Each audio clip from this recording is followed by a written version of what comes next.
Hello and welcome back to this episode of DJax. Do you remember the Daniel I talked about in the Destruction of Bel and the Dragon video? He was the man who helped the king find out his wise men's theft and killed the dragon in the image of Bel. Well, he had a gift for interpreting dreams as well. The king of Babylon had a strange dream which he greatly desired an interpretation for, a dream that bothered the king greatly.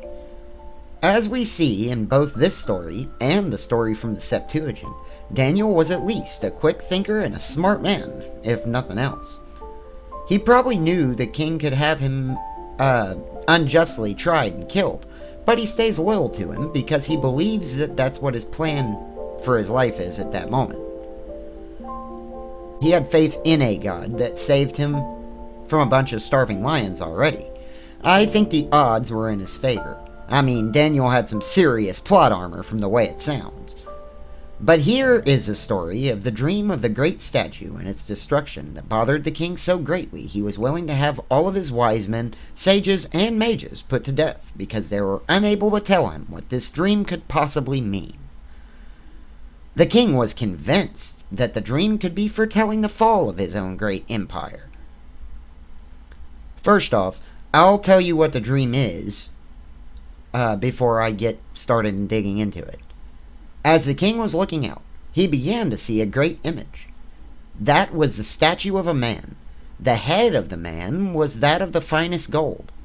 Its chest and arms were made of silver, the belly and thighs of bronze, legs made of iron, and the feet were a mixture of iron and fired clay. So far, it's a really strange choice of materials for building a statue of the scale I'm imagining, based on how it was described. As a great image whose splendor was excellent, even still, as the king's very strange dream continues, a great stone was cut out without hands, which then smashed into the feet of the statue. The feet were broken into pieces, and the whole statue crumbled, and all of the pieces of various materials literally blew away like dust in the wind, and was lost to time. Well, as I have already said, the king of Babylon was considerably nervous for what this perplexing dream could possibly mean. So he put his trust in his right-hand servant. I guess, kind of.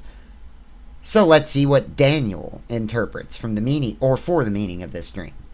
He says to the king, "You are a great king, whose kingdom and power was given to you, and you were set to rule over them." And he tells the king that the head of the statue represents him, the king of Babylon.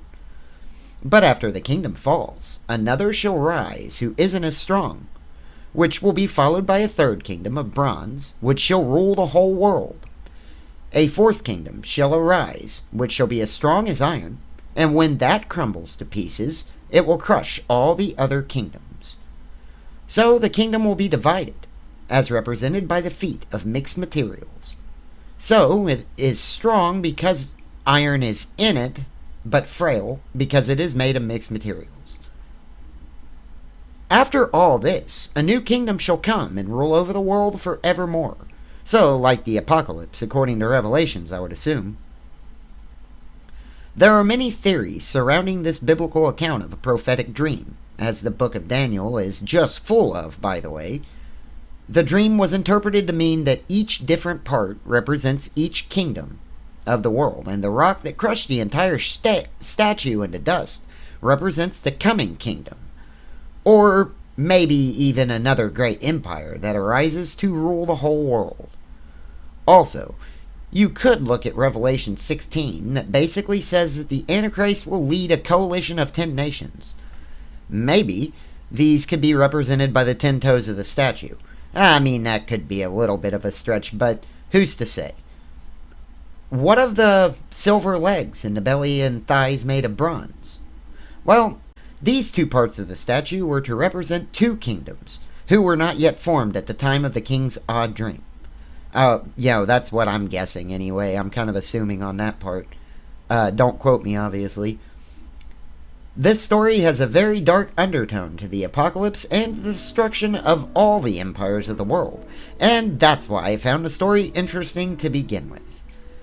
As usual, I am putting sources. Most of them were from the Bible, actually, from Daniel 2:30 through 46 and Revelation 11:15. I might have used a few more, but anyway, I'll see you next time.